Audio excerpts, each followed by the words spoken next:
The year. As you may know, today is the Memorial Day for one of our distinguished and respected friends and former colleagues, Jim Oberstar.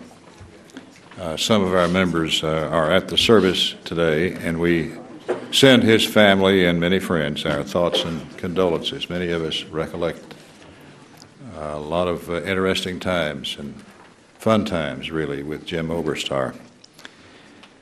Turning to our business for the day, we have two items to deal with. We'll consider the Commerce, Justice, Science Appropriations Bill for fiscal 15, and then approval of the final complete set of 302B suballocations. Fresh off a successful week, hope to continue that success today. I want to congratulate you on the passage of our first two bills, particularly Chairman Cole and Chairman Culberson, Ranking Member Wasserman-Schultz, and Ranking Member Bishop. 2 down, 10 to go. This is the earliest that we've passed bills in the House since at least 1974, the advent of the present Budget Act. It's possible the record could go back even further, but we just don't have the information to find that about it. Interestingly enough, too, I hope you noticed that in the votes on those two bills on the floor, on Milcon, Bishop only lost one vote, and it was one of ours. So it was only it was a one vote that went the wrong way. And on the legislative bill, I think we got 400 votes. Lost 14, but that's the most pro-legislative votes since 1972. So congratulations. Let me turn now to Mrs. Lowey for any remarks she might have to make in opening.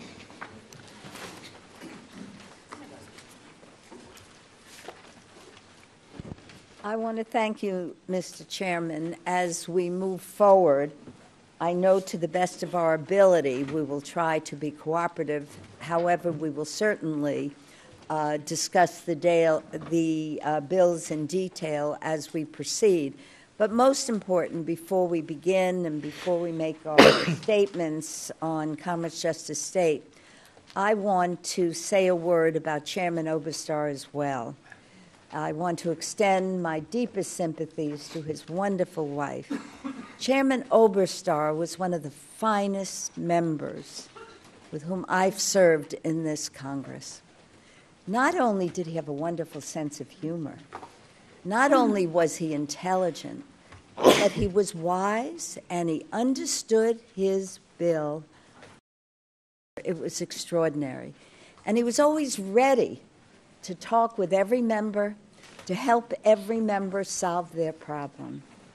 I happen to have Chairman Oberstar's office, which is a pretty nice office, and I think of him often, and on his passing, I just want to say again that he will be missed, and he is the kind of member we will always treasure because he's such a believer in the House and so committed to doing the right thing for his district and for the country. So I just wanted to share that with you as well. Before we move on to the CJS bill, does any member wish to make any opening remarks? If not, first order is the fiscal year 2015 Commerce, Justice, and Science Appropriations Bill. We're pleased to recognize the subcommittee chairman, Mr. Frank Wolf. But before I do that, and I'm sure this will be the first of many statements of this ilk during this markup, Frank Wolf and I came here together, classmates of 1980, the so-called Reaganauts. There were 54 of us. We were in the minority in the House, but with President Reagan, we were able to overcome those numbers a few times. But Frank Wolf has been a great member of this Congress. I'm extremely proud that he and I came here at the same time, and we've labored together and hardly ever disagree. He's one of the most, if not the most conscientious member of this body that I know. He's motivated by Christian faith. He's motivated by doing the right thing. He's the son of a patrolman, a city patrolman in Boston, and he will be sorely missed in this body. So, Frank, we are going to miss you around here, especially on this committee, and for the work you've done on this bill. He's been either the chairman or ranking member of CJS since the time of Moses, and has always produced good bills. I give you Frank Wolf. Well, thank you, Mr. Chairman.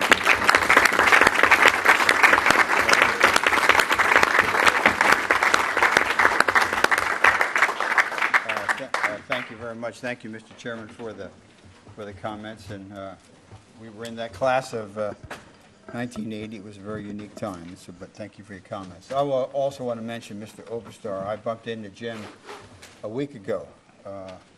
I chatted with him for about a half an hour, and he was very upbeat. Mentioned his time in the House. It was in an airport in Atlanta, and we were waiting to get on the same plane. But I just want to pay my respects. He also came out to my district a number of times. Did an event for the Wounded Warriors about 3 or 4 months ago out in Loudoun County. So I want to second the comments made by the chairman and by Mrs. Lowey, the ranking member. Today I'm pleased to bring to the committee the fiscal year 2015 Commerce, Justice, Science, and Related Agencies Appropriation Bill. Before I summarize the highlights of the bill, I want to first thank the ranking member, Mr. Fattah, and all the members of the subcommittee and all of their staff for their participation and for their assistance. We have worked together in a bipartisan fashion to incorporate priorities and perspectives from both sides of the aisle. Mr. Fattah and I appreciate the open and cooperative relationship we have had together. I want to publicly thank him on all the times that we've worked together. We've always had a great partnership and a good friendship, but I want to thank him publicly. I also want to thank Chairman Rogers for the support. He used to chair this subcommittee years ago, and also Ranking Member Lowey for providing us with, I think, a very fair allocation and for allowing us to forge ahead on the regular order to accomplish the work of the committee.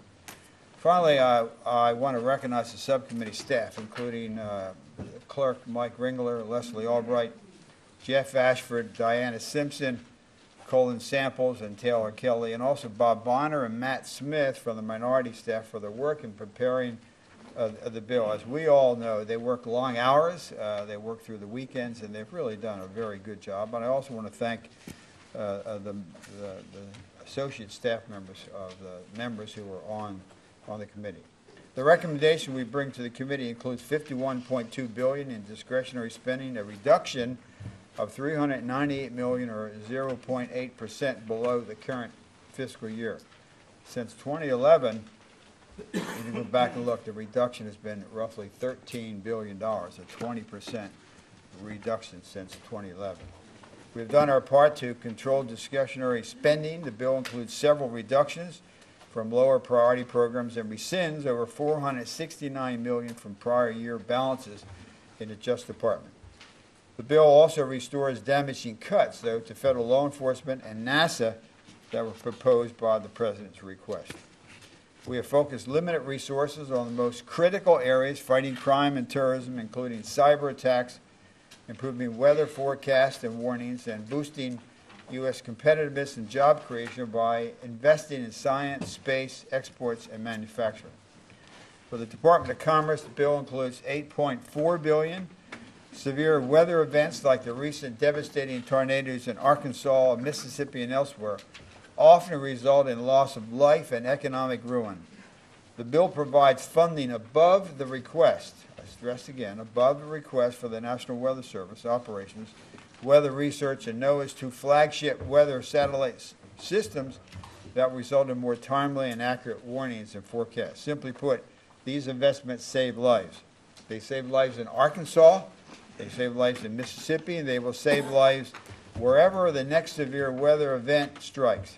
The bill also makes critical investments in manufacturing, export promotion, and job creation, including the Commerce Department's task force to incentivize U.S. companies to bring their manufacturing and services activity back to the U.S. The bill also includes $130 million for the Manufacturing Extension Partnership Program to help advance job growth in the manufacturing section. The bill also includes important investment in the scientific research programs, including $856 million for NIST and $7.4 billion for the National Science Foundation. The funding for the National Science Foundation is at a record high. It's never been this high in the history, I think, of the country. Basic scientific research is a key to long-term economic growth and competitiveness, and it's the foundation for economic security in future generations. Preparing tomorrow's STEM workforce is also critical to America's competitiveness. More than $1 billion is provided through science agencies in the bill for science education programs. For NASA, the bill includes $17.9 billion, including an increase of $100 million for aeronautics research vital to the competitiveness of our aviation industry. So we have actually plussed that up, because if we lose that edge on aviation, it will be bad for our country, and also help improve in airspace safety. The bill includes $4.2 billion for space exploration. This amount will allow NASA to meet upcoming flight milestones for the new Orion crew vehicle and the Space Launch System. The President's request for NASA science programs, I think, would have inhibited progress on planetary science goals, including missions to Mars and Europa. So this bill includes $5.2 billion for NASA science, restoring those cuts. Last year, at the committee's direction, the National Academy of Public Administration conducted an external review that found troubling vulnerabilities in NASA's security controls apparatus. We recommend funding in this bill for NASA to protect its cutting-edge technology with improved IT security, export control training, additional counterintelligence staffing, and operation of a new foreign national access management program. The bill calls for NAPA, which did the review, and former Attorney General Thornburg led it, to submit a follow-up report by the end of FY15 on NASA's progress in implementing the recommended improvements. For justice, the bill includes $27.8 billion. Defending the nation from internal and external threats is the top mission priority of the Department of Justice. Includes $8.5 billion for the FBI, an increase of $125 million over FY14 to continue counterterrorism activities, investigating a cyber intrusion. Both Director Comey and former Director Mueller said cyber will now overtake terrorism. Also, task force work to investigate and eliminate violent crime, particularly gangs and that are hitting the country hard. Federal prison operations are funded at $7 billion. Maintain staffing levels to ensure safe and secure operations. The bill continues funding, and this I appreciate Mr. Fattah and also Alan Molihan, who's no longer with us, worked on this. The funding for the Chuck Colson Task Force on Federal Corrections, which will make recommendations for systemic reforms to increase public safety, improve offender accountability, reduce recidivism, and control costs in the federal prison system. The ongoing effort will distill lessons learned from recent innovations at state level and set a stage for these other reforms. You can't put a man or woman in prison for 25 years and have no rehabilitation, no training, and so I think this is an opportunity to bring liberals and conservatives. There seems to be a time that they're coming together, and so hopefully this bill will be revolutionary in changing the prison system, and it's named after Chuck Colson. The bill also includes $2.1 billion for justice grant programs, including Burn Justice Assistant Grant, SCAT, Missing and Exploited Children programs, and prescription drug monitoring, which the chairman has been a leader on.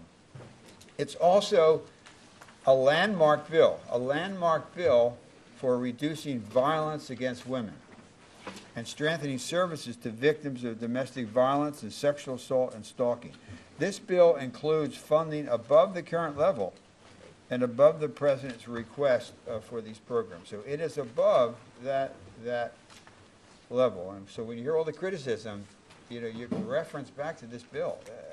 It is above, and it's a landmark. Likewise, the bill represents a breakthrough in addressing horrific crime of trafficking in persons, modern-day slavery. Funding for victims' assistance and law enforcement task forces totals $45.4 million, increase of $31 million above FY14. The problem of DNA testing backlogs at crime labs and at law enforcement agencies nationwide demands action. The bill includes $125 million for existing DNA programs and an additional $36 million to address the backlog of sexual assault kits at law enforcement agencies. The bill also includes $58.5 million for programs to improve state record submission for the NICS background check system for keeping firearms out of the hands of prohibited persons, and $75 million to continue the comprehensive school safety program, which came out of this committee initiative begun last year.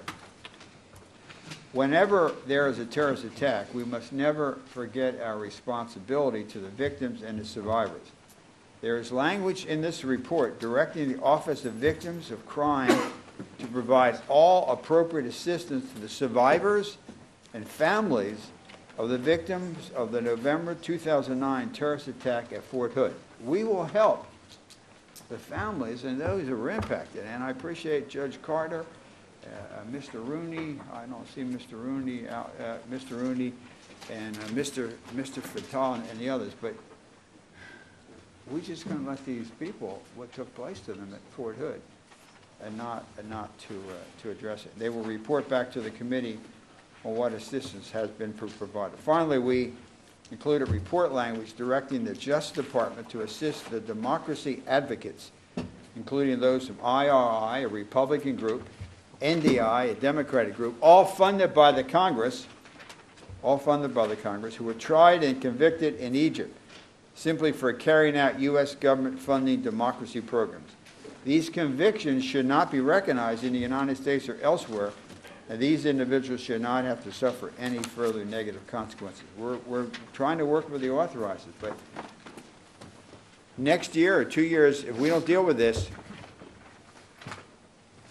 we're going to see a story that a federal employee, an NDI, a Democratic staffer or a Republican staffer, are going somewhere in Europe or in the Middle East, and at 3 o'clock in the morning, they're going to be taken out of their room, and they're going to be put in a prison. And they were there doing what we wanted to. And not that this should make any difference, because this helps all 17. One of them was Ray LaHood's son. They can't now get insurance, because when they file an application for insurance, they're asked were they ever convicted of a felony. They were never convicted in the United States, but they were convicted by a fundamentally corrupt Morsi government. And so we have to help them, because otherwise what's going to happen, and one of them, it's already happened. I was told the other day by Lauren Craner that he was in Europe, and at 3 o'clock in the morning, one of the staff people with him, they broke through his room, the Interpol police picked him up and took him away for 5 hours. And so you're taken away, it's over a long weekend, or 4th of July weekend, you can't get the ambassador, and you're thrown in a prison. And while there are different circumstances, you ought to go see the movie Midnight Express. And so we want to help them. And I know Chairman Granger, and maybe it'd be better there. But if we abandon these people, and it's not a partisan issue, we abandon these people whereby why would someone want to work for our government if they can't be protected? And the fact that they have a conviction and were living on the edge in Egypt anyway, risking their life, and then now their careers. Even when they file an application for voting and ask, have you ever been convicted? If they put no, they're lying. If they put yes, they really were not convicted. So we want to deal with this issue. In closing, I want to again thank the chairman for all the support, and thank Ms. Lowey. And I want to thank Mr. Fattah for the great partnership we have and all of the members. I yield back. Ranking member from Pennsylvania, Mr. Fattah. Well, thank you, Mr. Chairman. The World Health Organization says that there over 1 billion people worldwide with a brain-related disease or disorder. The National Institutes of Health says well over 50 million Americans suffer from some manner of brain-related disease or disorder. What the committee should be aware of is that with the complete cooperation of Chairman Wolf, we have launched the most important initiative ever in the history of our country to deal with these challenges, to understand the workings of the human brain. And it was in our first bill together that we laid the predicate, creating the interagency working group and the Office of Science and Technology. With Chairman Rogers and our ranking member's support, we were able to push this initiative to get some 20 federal agencies together to think through how we needed to make progress in this area. And then in our next bill, we put together this pharmaceutical industry initiative. In the spending bill signed into law by the President, the last one, we created this international collaboration. And in this bill today, we have our next piece to this puzzle, which is a major effort around neuroimaging, because we need to have a better look at how the brain works. But none of this would have been possible without Frank Wolf, the chairman of this committee, working with me and working together with our counterparts in the Senate. And it has the potential to radically change the landscape in terms of dementia like Alzheimer's and Parkinson's disease. It has the opportunity to deal with some of the challenges related to epilepsy and bipolar and issues, schizophrenia, to deal with addiction challenges that the chairman has been focused on in terms of understanding how the brain interacts around addictions issues. So the first thing I want to say is that even though we're going to talk about numbers today, this work is beyond the numbers, but within that context, the largest increase, I think, in any of our science accounts is in the area of neuroscience, where we now, in this bill, will fund over $105 million in the National Science Foundation, which is a major increase of over $21 million off of last year's number, and that was an increase off the number before that. And I want to personally thank Chairman Wolf for his cooperation and support on this particular initiative, even though you can't really single it out, because throughout this bill, he has worked with the minority and worked with other members of the majority on almost any conceivable priority that we have focused on, from moving to significantly increase youth mentoring programs like the Boys and Girls Clubs of America and Big Brothers, Big Sisters, and the other programs that work with our young people, the Advanced Manufacturing and Manufacturing Extension Partnership, so that we can continue to build on the work to increase and enhance and retain jobs in the manufacturing sector, on technology transfer. So first of all, with some $51 billion, $200 million, you will see throughout this bill, whether in commerce, where the manufacturing dollars are, or Select USA, or the export initiative, you will see efforts around jobs, the increase even above the administration's request for the Minority Business Development Agency. You will see other efforts in terms of international trade in the Trade Representative's Office. In the science area, it's not just the National Science Foundation, but in NOAA, and the chairman has worked with us on the National Weather Service, but he really took the lead on a lot of the severe weather issues and the tsunami warning systems. So I want to thank the chairman for his work in that regard. In the Department of Justice, it was the Attorney General put out a video inside the DOJ thanking the chairman, and he also mentioned me as the ranking member for our work to lift the hiring freeze and to fund fully the needs of our law enforcement agencies. So even though there have been sharp interactions with the DOJ and the Attorney General from time to time, there's been no one like the chairman in terms of his support for law enforcement, and it perhaps has something maybe to do with the fact that his dad was a patrolman in my hometown of Philadelphia But the truth is that he's done so much, and I want to thank him. We're going to get a little bit into the numbers today. There will be some number of amendments, but at the end of the day, this is a bill that reflects a great deal of the priorities that our side put forward. It represents priorities for our country. There are some issues that we disagree on, and rightfully so, because, you know, there are going to be areas where there are going to be differences between the majority and the minority. But there's been no difference at all in terms of the consideration given to the opportunity for us to have an impact in this bill, and I want to thank Frank Wolf. He served for many terms here in the Congress. One of the things that has distinguished the chairman is that his willingness to stick to his own convictions.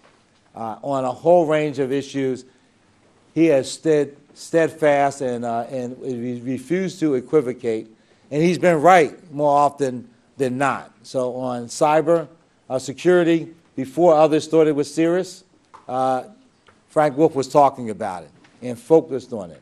On human trafficking, on some of the assaults in our prisons, on issues that were at times uncomfortable in terms of some of these issues, but on religious freedom, he's been there. So I want to take a minute as the ranking member just to thank you for all that you have done on behalf of our country. And I think America owes a debt of gratitude for your service. This bill represents almost everything that's important about our country except for the things that are in the other bills. But whether it's salmon hatcheries in Washington State and in some of our Native American territories or our space exploration activities, this bill is focused at the needs of our country in terms of economic development, in terms of law enforcement, in terms of science and innovation. And the chairman, in working with all of the rest of us, including me, has helped to make our country a more perfect union. So we're ready to get into the debate. There'll be some amendments that the chairman and I disagree on. But the one thing that we don't disagree at all on is the fact that this is a bill that we are going to fully recommend that we move forward to the floor. I thank you, and I yield back. Thank you, Mr. Fattah. This truly is a comprehensive piece of legislation. It supports American innovation and economic development, but also preserves the safety and security needed for the nation to prosper. As Chairman Wolf has said, it's $51.2 billion for these departments, but as this committee has been doing with every piece that we've brought forth, we've made sure the funding is provided in a responsible and rational way. The subcommittee has combed through every line of the budget request for these agencies, rooting out waste and duplication, trimming unnecessary spending, to produce a lean, efficient, and effective bill that comes in nearly $400 million below last year. The President's request for this bill had $800 million in false savings and offsets and underfunded a variety of critical programs. This bill rejects those gimmicks while funding important programs at responsible levels. As a result, the bill preserves critical functions of the government, protecting the life, liberty, and property of the American people, while being sensible with taxpayer money. Our priorities in the bill include law enforcement, national security, public safety initiatives, and programs with great economic benefit. To highlight some of those, with the goal of keeping the nation safe across the globe, to supporting local law enforcement and clean up meth lab sites, we've increased funding for the Department of Justice, $383 million above last year. That includes increased funding for the DEA to continue the battle against illegal drugs, and I'm grateful that $367 million will go to efforts to combat prescription drug abuse, which has emerged as the nation's #1 drug threat. What the Center for Disease Control calls a national epidemic. Too many families are dealing with the tragic permanent repercussions of this scourge on our country, and this cannot continue unabated. More people are dying from prescription drug abuse than car wrecks in this country. I recently had the pleasure of leading the effort for the third annual summit this time in Atlanta. Summit on prescription drug abuse problems with the head of the CDC, the head of the NIH, FDA,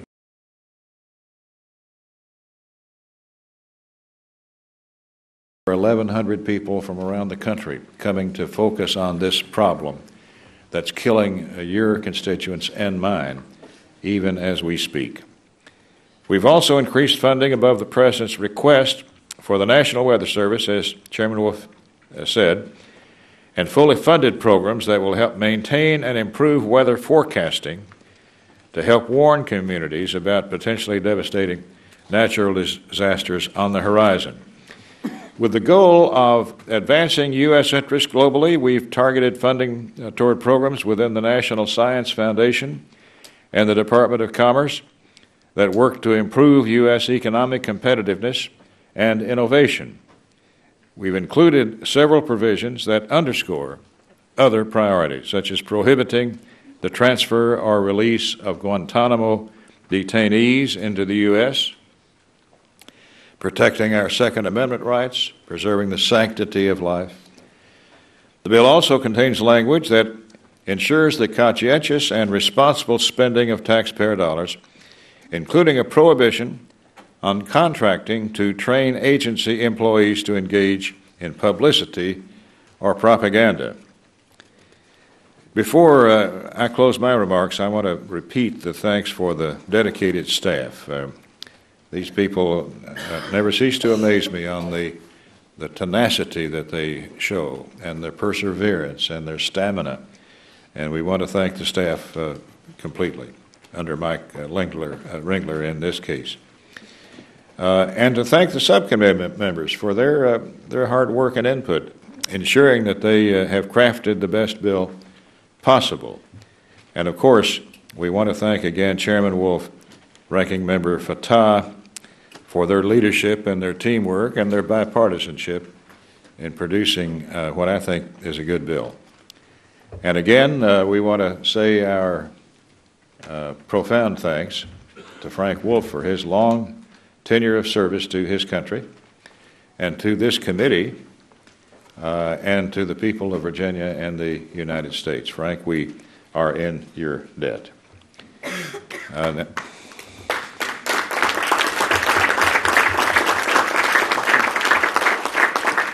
Mrs. Lowey. Thank you very much, Mr. Chairman. And before I make my statement, I'd like to join and thank Chairman Wolf for your service to this committee and to the country. In his calm, deliberate style. Most of the time. Frank Wolf never hesitates to speak out against injustice. But seriously, we will miss your booming voice. There is never any doubt about where Frank Wolf stands when there is injustice at any place in the world. And I know I have total confidence that you will continue to allow your voice to be heard loud and clear. I can think of so many instances, so many places in the world where you have made your voice heard, and we thank you very, very much and wish you good luck in the next chapter of your life, Frank. The fiscal year 2015 Commerce, Justice, and Science bill before us today provides good funding levels for important programs to support public safety, such as burn justice assistance grants, National Instant Criminal Background Check System, the NICS, and Violence Against Women Act services. I particularly want to thank Chairman Wolf for working with me to include report language in the manager's amendment directing the FBI to publish annual reports on the type of records submitted by each state and federal agency to NICS. NICS is only as useful as the information it includes, and these reports will help us improve the system.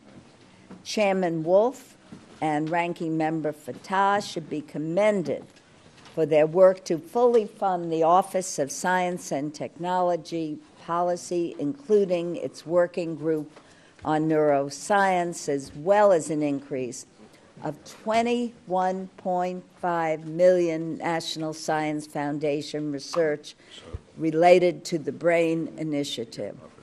I truly want to thank our ranking member for your work on this issue. And it's really a marvelous example to everyone in this room, especially our new members, because you can see what passion and direction can really accomplish when you care as much as Chaka Fattah does on these issues. So I truly want to thank you, and I want to thank the chairman for supporting your efforts. I look forward to the breakthroughs as a result of your work, and you mentioned Alzheimer's, autism, I think you left out. There are so many diseases that are mysteries today. And because of this work, hopefully, not only lives will be saved, but human suffering will be eased. And I really want to thank you and thank the chairman. In addition, I'm very pleased that this bill would provide $125 million for the DNA initiative, as well as $36 million for a new community backlog reduction program to process sexual assault kits, which currently are often untested for years, sometimes decades, when information contained in these kits could help identify violent criminals and put them behind bars. However, while I appreciate Chairman Wolf's efforts to work across the aisle to fund these vital services, I continue to be concerned by efforts aimed at limiting the ability of the federal government to keep firearms out of the hands of dangerous individuals. These riders and amendments have no place in an appropriation bill. There are items of concern that I hope can be addressed today or on the floor. The COPS program would be cut by $118 million, as well as, quote, the wet side of the NOAA, which includes cuts of over 5% to the coastal zone management grants, 40% to the fisheries habitat conservation and restoration. And while the bill funds NOAA weather satellites and the National Weather Service, it includes a sizable cut of 24% to NOAA's climate research account. As the National Climate Assessment showed, storms and weather events are becoming more frequent, more severe, and a result, more costly. We must invest in research to combat the threat of climate change, not sticking our heads in the sand, pretending the science is wrong, because combating such an obstacle would be too costly and inconvenient.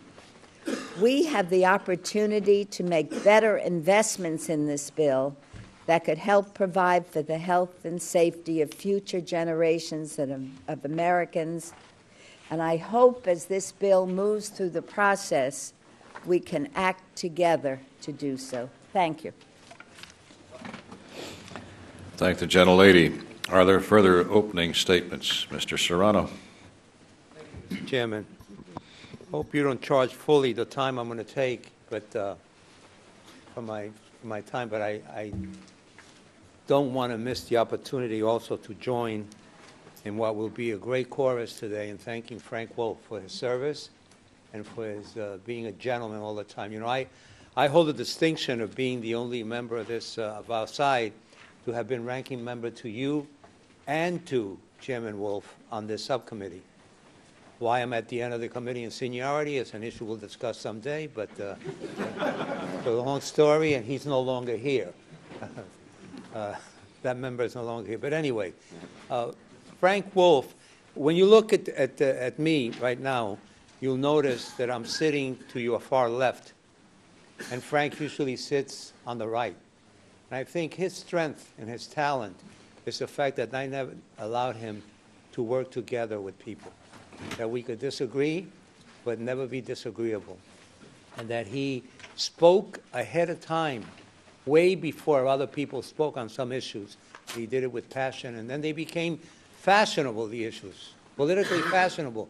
But he was warning us, for instance, about cyber attacks before anybody, half the people knew there was a computer available somewhere. And he was telling us things that we thought at times we didn't fully understand, and now we understand that they're major national security issues. So thank you, Frank, or as I call you, Paco Lobo. That's Spanish for Frank Wolf.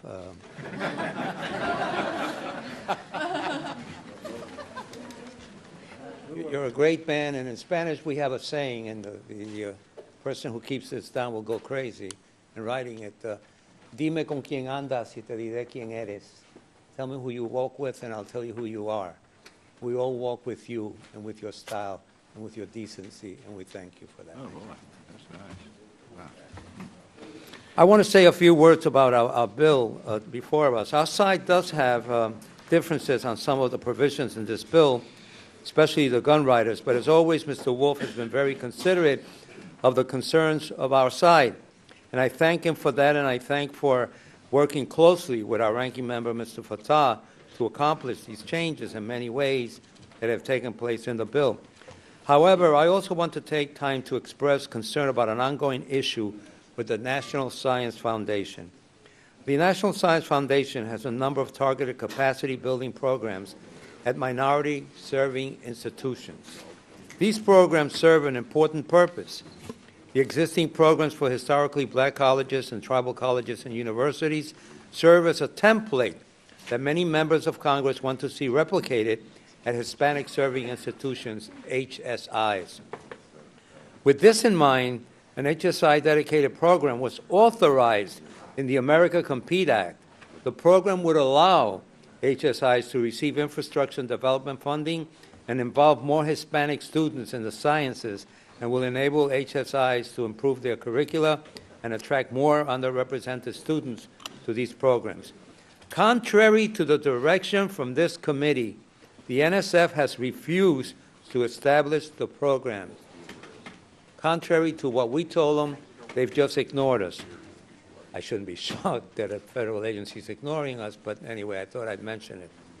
It is disheartening that this country's premier scientific body is not committed to increased participation of Hispanic students in the STEM fields and has continuously resisted congressional direction on this issue. These institutions are growing quickly and now enroll 57.1% of all Hispanic students. HSIs receive 69 cents for every dollar going to all other colleges and universities annually per student from all federal funding sources. The number of HSIs is rapidly growing from 137 institutions in 1990 to 172 in 95, to 230 in 2000, to 253 in 05, to 370 in 2011. This growing student population is an integral part of our future workforce, but federal resources should be committed so that our STEM workforce is diverse and representative of the United States.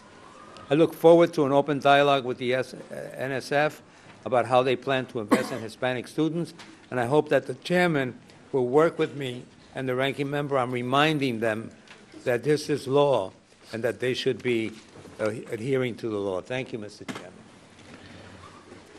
If there's no further opening statements, Mr. Honda. Thank you, Mr. Chairman, and I made some comments during the subcommittee, but I think what I want to do is just associate myself to the comments that was made relative to Chairman Wolf, and I just wanted to be counted as part of the Wolf Pack, Paco Lobo.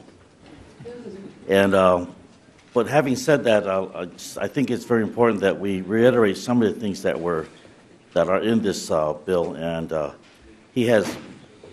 Chairman Wolf has shown his great support for federal investments in research and science initiatives to make sure that the United States remains preeminent nation for innovation and scientific expertise. And I represent a district that is called Silicon Valley, and I would like to particularly thank Chairman Wolf for working with me to fund the Sophia Telescope program and ensure that this flagship observatory remains operational, and that was critical in our area. And also bringing attention to the imbalance in the International Space Station research budget and require NASA to develop a plan to restore a priority to gravitational and physical research on the ISS. I'm also pleased that this bill provides nearly full funding for NASA's Commercial Crew Program, which is critical for our country.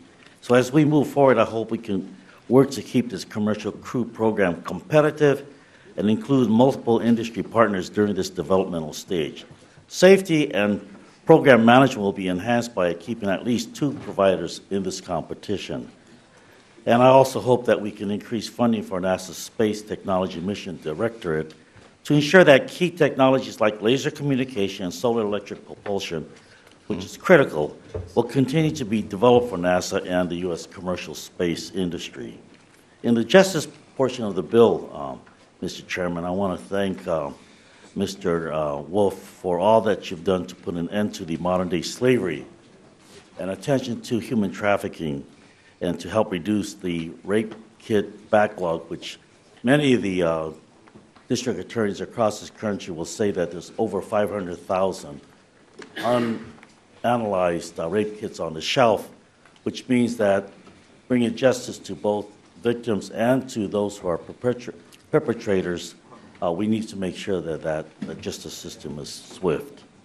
So I also want to thank you for increasing SCAP funding in this year's bill, and we do this every year, but the funding level still falls short of what it was just a few years ago, and it's far below the last authorized level. That means jurisdictions around the country are not being adequately reimbursed for the costs that they are incurring. So I'm committed to working with you, Mr. Chairman, and everyone on the committee to address this in conference. I also hope that in conference we can find a way to restore funding for NOAA programs like the fisheries habitat restoration, which are important in my area in Northern California, and we worked to bring San Francisco Bay back to its natural state. In closing, I just want to thank you again, Mr. Chairman, Mr. Chairman Wolf, for your dedication, and I have learned that there's a great deal of passion behind the sentiment that you have, and I've learned to listen and to bring into myself those things that are common, and for that I thank you.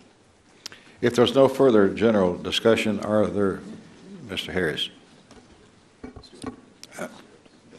I'm sorry, Mr. Stewart. Yes. Thank you, Mr. Chairman. Please rise. Mr. Chairman, you've put together a good bill, and I think we have great success in getting this through the committee and on the floor, and I certainly support the bill. I'd like to discuss just very briefly a few important matters with respect to NOAA and its weather research program. The bill and the report emphasize weather research and forecasting with NOAA, and the damage caused by severe weather has been significant, as we've seen over the last few years particularly. Before I joined the Appropriations Committee, I was the chairman of the Subcommittee on the Environment, and we worked with a very bipartisan manner to pass a Weather Forecasting Improvement Act. This bill recently passed on the full floor on a voice vote. We worked with the ranking member to create a bipartisan bill that compromised and addressed not only the matter of funding with weather research, but perhaps more importantly, the looming satellite gap coverage from the polar satellites and from geostationary satellites as well. I would hope that the chairman would be willing to work with us as this bill moves forward to ensure that the NOAA funding maintains its emphasis on weather research and also aggressively works with the potential satellite coverage. Is there further general discussion? Hearing none, are there amendments? Chairman Wolf? Thank you. Yeah, we will work with you. I want to thank everyone, too. Mr. Chairman, I have an amendment at the desk. Clerk will read. Amendment offered by Mr. Wolf on page 14, line 15 of the bill. Strike $219,300,000. Without objection, the reading is dispensed with. This amendment includes a number of language items that we have worked out with members on both sides of the aisle. We have shared all the language with the ranking member as well, and it's my understanding that no objections have been raised, so I urge the adoption of the amendment. Mr. Fattah, We support the manager's amendment. is there discussion? Hearing none. Question is on the Wolf manager's amendment. I'm sorry, Ms. Pingree. Thank you, Mr. Chair. I just wanted to speak briefly in support of the manager's amendment, which includes some language offered by Congressman Fattah to protect NOAA's, thank you, Coastal Zone Management Program. I wanted to thank the chair and the ranking member for their work to protect many vital NOAA programs in this bill, and I know that you both have been staunch supporters of NOAA. And while I haven't served on the committee as long and haven't had the privilege of serving on our subcommittee with Mr. Wolf, I just want to thank him for his service, wish him the best in what comes in the future, and thank him for his great work representing the people of his district and working so closely with so many of his colleagues. I do want to just add that I'm disappointed that due to the tough budget allocations of the past few years, the wet side of NOAA, as others have mentioned, has not been fully funded. The programs on this side of NOAA conduct important research that supports coastal communities through the sustainable management of our coastal and ocean resources. As you know, the backbone of the economy in my district in Maine is the ocean. Fishermen have been on the Maine coast for centuries and continue to do so today despite numerous disasters and challenges in the fisheries. Boat building and shipbuilding is alive and well in my district, and there's a growing engine of renewable energy businesses like tidal and wind just beginning to emerge. All of these economic drivers depend on NOAA programs to survive the challenges they face today and to succeed into the future. The coastal zone management grants were cut by over $3 million, or $9 million below the president's budget in this bill, and I do appreciate the opportunity to restore some of those cuts. It's estimated that almost 75% of the United States population will live within 50 miles of the coast by 2025. With so many Americans living near the coast, it's imperative that we maintain healthy coastlines and resources through smart management. I'm grateful to the chair for including funding restoration of the coastal zone management in the manager's amendment. I'm also pleased to see a $1 million increase to the regional IUS program. The various regional components of the IUS program serve as a comprehensive data gathering network to better predict hurricanes and storm surge. But I do want to highlight the importance of the IUS program. It is my hope that some of the funds appropriated in the navigation, observation, and positioning line will be specified for the National IUS program. Lastly, many important lines within the National Marine Fisheries Service have been reduced. My home state is home to the last remaining Atlantic salmon runs, and I can't tell you how critical the small funding line is for this species as we struggle to protect those runs and ensure their viability. I am hopeful as this bill goes forward, we will be able to restore some of those funds. Once again, I just want to thank the chair and the committee for their dedication to NOAA and the important work being conducted to better understand our environment, and I support the inclusion of the funding for the Coastal Zone Management Program that is in this manager's amendment. Thank you very much. Is there further discussion of the Wolf Amendment? Ms. Kaptur. Yes, Mr. Chairman, I rise in support of the Wolf Amendment, and I wanted to just say for the record that I associate myself with the remarks of all of those who have complimented and commended the service of Frank Wolf of Virginia. And having served in the Congress with him for a very, very long time, I thought this was a moment just to say that many times we ask, can we make a difference? And I think every one of us who have served with Frank can say, you have absolutely made a difference in our country and our world. I've served long enough to remember when you and Tony Hall, a former congressman from Dayton, Ohio, traversed the world to some of the most forgotten places where children and babies were dying of hunger, and you brought forth information that changed the perspective of our entire country, the United Nations, the World Food Program. We could list many. But you didn't have to do that coming from Virginia. You could have just stayed within the enclave of the Capitol, and you chose not to do that. I remember how strongly you stood for religious freedom and stood with the dissidents in China and helped to lead all of us in trying to be stronger voices for the very values we hold as a society. And I have to say that your collegiality has been extraordinary. From the smallest amendment, when I've not served on your subcommittee, but if I went up to your committee, the way in which we were received from our side of the aisle was very, very gracious. And I can recall even one small time when I gave a speech in your district and I asked for, where is that place, where are the directions, and you took the time to give me the most detailed set of directions to get where I was going inside your deep district. That kindness will never be forgotten, and I will never forget our conversation at the last inaugural where both of us commiserated about the raw partisanship that divides us here in the Congress and what we have to do as a country to heal that very deep wound. So adding my voice to those who have said thank you, I wish to do that on behalf of the people of our state. And I also wish to say thank you so very much for this amendment and for other aspects of this bill that deal realistically with our prison system and the large numbers of mentally ill who reside there now. For the record, let me just say there are as many as 400,000 inmates held in our nation's prisons and jails suffering from mental illness. If you have not had the experience of talking to your own county sheriff, ask your county sheriff or county sheriffs in your district what percentage of the prisoners in their jails are mentally ill, many comorbid with substance abuse. I can put this on the record in 44 of the 50 states, as well as the District of Columbia, a prison or jail in your state that holds more individuals with serious mental illness than the largest remaining psychiatric hospital in your state. In the state that I represent, in Ohio, 10 state prisons and 2 county jails each hold more mentally ill inmates than does the largest remaining state hospital. And in 19 out of 31 states responding to a survey, they reported a disproportionate share in prisoners with mental illness in the past 5 years. This truly is a national scourge. It is the scourge Dorothea Dix fought against over a century ago, and it is one that, with the help of this bill and with intelligent membership in this Congress and across our country, we can make a difference and not allow our prisons to become the domiciliaries for some of the sickest people in this country. And I want to thank both the chair and the ranking member for the additional funding that you have placed in the bill for neurological imaging and neurological research, because what is happening across this country, the countless deaths in our jails of people who are mentally ill and are completely abandoned by society, including their own families, should not be happening in this great country. I thank you for allowing me to place my voice and words on the record, and I thank the chairman very much for his leadership and obviously rise in support of your amendment. If there's no further discussion, the question is on the Wolf Amendment. All in favor say aye. Aye. All opposed say no.